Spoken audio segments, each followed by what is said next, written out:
What's going on, everybody out there in YouTube land? It's Aaron Outdoors here, and finally the cold weather's moved out. It's warming up, and so getting ready for fishing and camping and all those outdoor activities. And I figured today I'd get my fishing kayak out and get it ready, go through some of my fishing gear, and I figured why not do a video. So if you're new to the channel, just click the subscribe button down there in the corner and like and hit the bell, and we'll get the video going.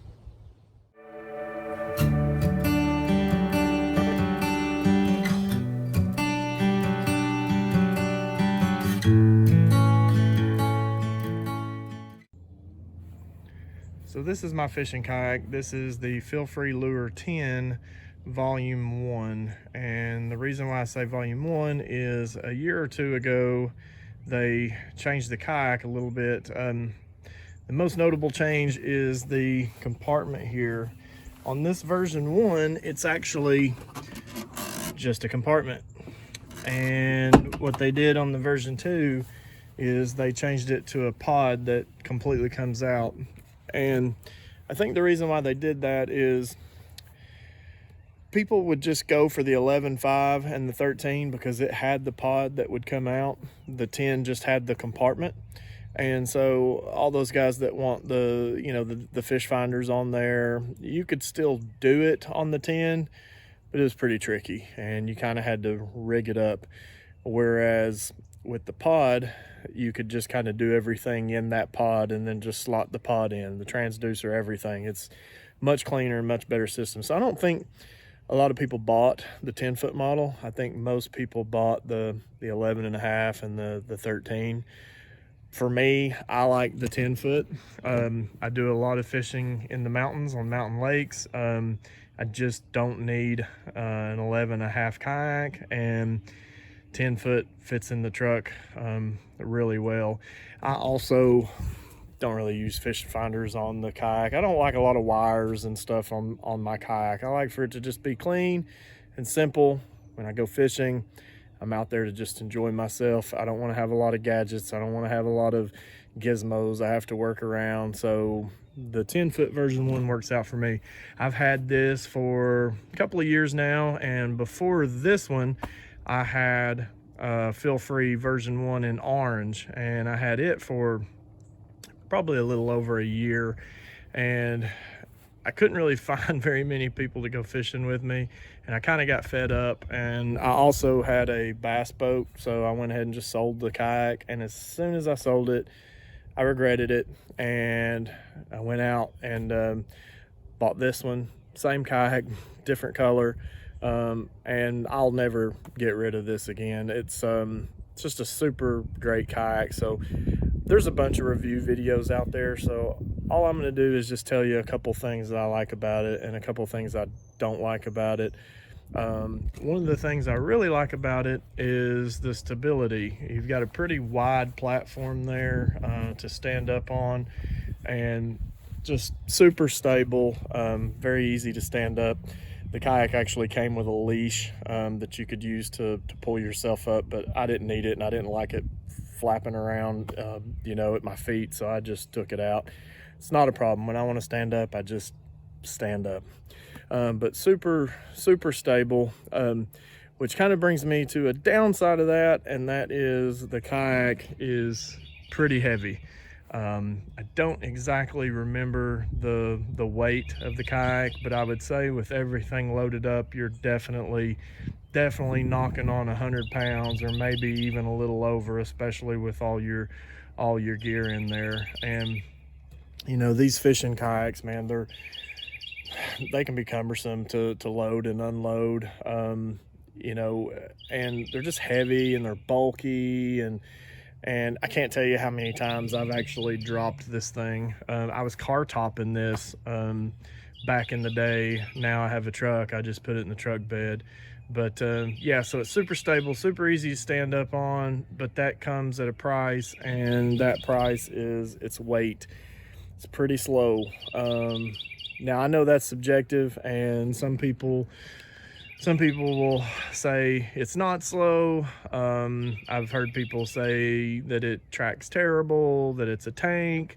and it is a pretty slow kayak. I know it's slow because actually just about 7 or 8 months ago, I had a Old Town Sportsman 106 powered by Minn Kota, and if you took the trolling motor off, it was just basically a fishing kayak. It was a paddle kayak, and that thing, as soon as I was in the water and paddling, it was so much faster than this one.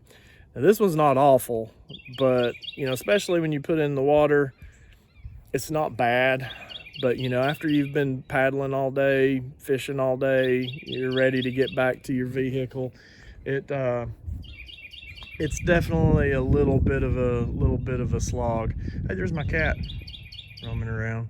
The other thing I like about the kayak is the gravity seat. This is the seat here, and it goes up and down. That's as high as it goes, and I actually keep it in the up position all of the time. Super comfortable seat. I do wish the back was a little bit taller than it is. The only reason I say that is because sometimes after you've been fishing for a while, you really kind of start to feel the pressure in the lower back, because that's kind of where it's at, and you can adjust that to either recline back a little bit or sit straight up. But that's just a fact of being on the water, sitting in a seat and sitting upright, and after a while you're going to kind of feel it. But it's easy to stand up in the kayak, so for somebody like me who has a bad back, it's kind of nice to be able to get out of the seat and stand up. But you can fish in this thing for hours and hours and hours. I mean, I've been out in it in 5 and 6 hours up in the mountains fishing, and it's really not a problem. Now, again, that seat is super comfortable, but it has a downside, and that downside is that if you're lowering and raising the seat, there's a screw that is going to work loose. I've had it happen to me twice, once on my previous kayak and once on this one. The first time when the screw came out, I was actually at the boat ramp about to put in the water, and I noticed that the screw had came out and was inside the kayak just rolling around. So I put it back, fixed it, tightened it up, everything was fine. The last time it happened with this kayak, and I was camping, got out to the campsite, was set up. The next morning I was ready to go, and I went, inspected the kayak, and the seat was sloping on one side and the screw was out. So what I'm gonna do is I'm gonna show you the screw. My cat keeps running away, it's funny. I'm gonna show you the screw that's gonna come out. It's super annoying, and I don't know if there's anything Feel Free can do about it, but it's this screw here. So as you're raising and lowering, I think it just works that loose. So you might be able to put some Loctite or something in there, maybe come up with something better. I don't really think it's a design defect. I think it's just the nature of the way it's made. It's gonna happen if you're raising and lowering that seat. And nowadays, I just keep the seat at the highest position. If that's going to cause a problem, I just take the seat out and I just put it up in the front of the truck. Yeah, that's really about it on that. Just know that screw is probably going to come out on you at some point. The other thing that I really like about this kayak, and actually the feature that really makes this kayak, and you probably already know this, but it actually has a wheel in the back. And I'm going to step into my outbuilding here and show you. There is the wheel, and that's called the wheel in the keel, and that is super handy. I really don't know why the other kayak manufacturers haven't done that. Maybe that's a patented thing. It probably is a patented thing, because that's so super handy. It makes a massive difference. I mean, you can buy this kayak at the store, get a paddle, and grab your fishing gear and go and fish. You just don't have to buy a kayak cart separate and assemble it. You don't have to have a perfect fit kayak cart for the kayak. I mean, you literally just lift it up on the front and push it to the water, and that is massive. That's just awesome. You don't have to mess with a kayak cart at all. One thing I will say about the wheel is that it's pretty loud. Obviously, it's just a plastic wheel. You're gonna get dirt and rocks and other stuff in there. So you do kind of have to spray that down and clean that out. But with that being said, it's held up great. It still rolls great. It's just loud. I mean, anytime you've got a kayak on a plastic wheel and you're rolling, it's going to be loud. So, you know, if you're at a campground and you're wanting to wake up at 5:30 in the morning and get out on the water and you start rolling this thing through the campground, you're going to wake some people up. You're probably going to make some people mad. But I just do it anyway. Yeah, because I mean, I got to go fishing. It is what it is. But that wheel and the keel, it really makes the kayak. And I can't tell you how many times I have been out at the water and either putting in or coming out of the water, and you can see people that are at the ramp. They'll be watching you to see how is he going to get this kayak from the water to the truck, or you know, to the kayak trailer, and then you just lift up the front and you start rolling it, and it never fails. They'll sit and watch me do that every single time, and oftentimes they'll always comment, and usually it's something like, well, that's cheating, or oh, you're taking the easy way out. It's like, yeah, I mean, why not? It's on there. Why would I not do that? But it is pretty funny. One of the other things I really like about this fishing kayak is I think it's one of the most attractive fishing kayaks out there. And, you know, right now I don't actually have it completely set up. I actually have a cooler that goes into the back where the kayak crate is at. But when I have the cooler back there, the rods, the net, everything in there, I mean, this is an attractive fishing kayak, and it really, you know, I'm not a vanity type person, but I would not lie to you and say it's not pretty cool being out at a boat ramp and people saying, hey, that's a really nice fishing kayak, or that's a nice setup. It's really sharp when you have it set up, and it basically just tells people, look, I mean business. You know, I'm here to do some serious fishing. This is not something that just came from a department store. Not that there's anything wrong with a department store kayak. Whatever's going to get you out on the water, get to it. But this is just a little bit nicer, I think. Although I've started to see some really nice kayaks go into the sports stores. Yeah, they're nice, and they've got nice seats too, and they're comfortable, and they're good fishing platforms. But I really think this kayak, when you get it out there and it's all set up and it looks really nice, you know, people will definitely comment on it, and they'll ask you about it. And as soon as you start wheeling this thing to the water or away from the water, they really want to know what's going on with it. Now, what all I've used this thing for, obviously a lot of fishing in the mountains, mountain lakes. I've put out on some big lakes and done some fishing, and just kind of stayed near the bank. I don't want to get out in the middle and get run over by boats or anything. And I've actually kayak camped with this before. I have a bug flying around my face. Yeah, I've kayak camped on it. I've had it completely loaded down with gear, and it's been fine. It's just been even slower to paddle. But all the gear fit in. There's actually quite a bit of space underneath the seat there.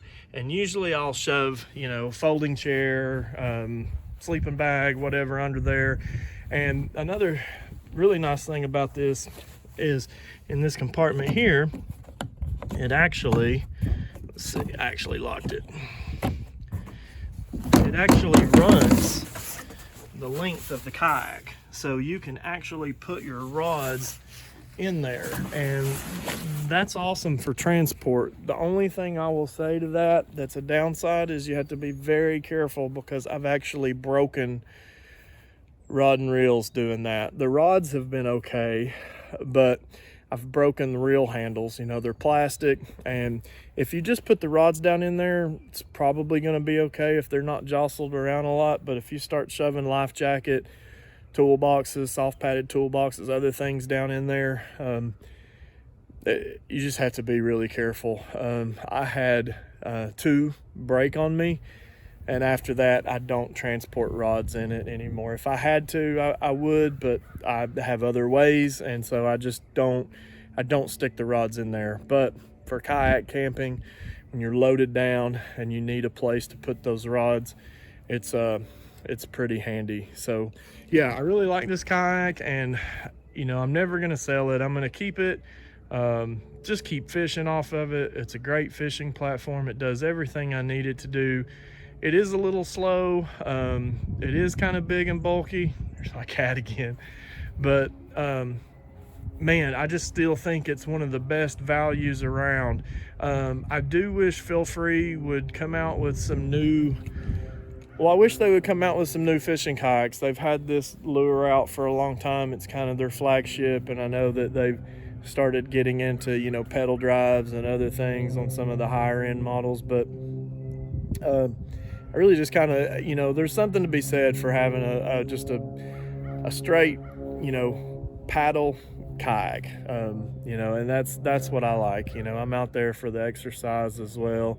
And I've actually been thinking about maybe putting a small trolling motor on there, but that's a video for another time. But yeah, definitely, you know, if you're just looking for a fishing kayak you can buy from the store, put your stuff in it, go hit the water and fish. I think this is a fantastic fishing kayak. My cat keeps trying to jump in it. If you have any questions or comments or anything, just post them down below, and remember to subscribe and like and hit the bell and all that good stuff. And we're gonna start to crank out some videos here soon. Even as soon as this weekend I'm going camping, I plan on doing a video for that. And so yeah, just, you know, get in on the ground floor and subscribe and all that. All right, well, we'll see you guys later, and thanks for watching.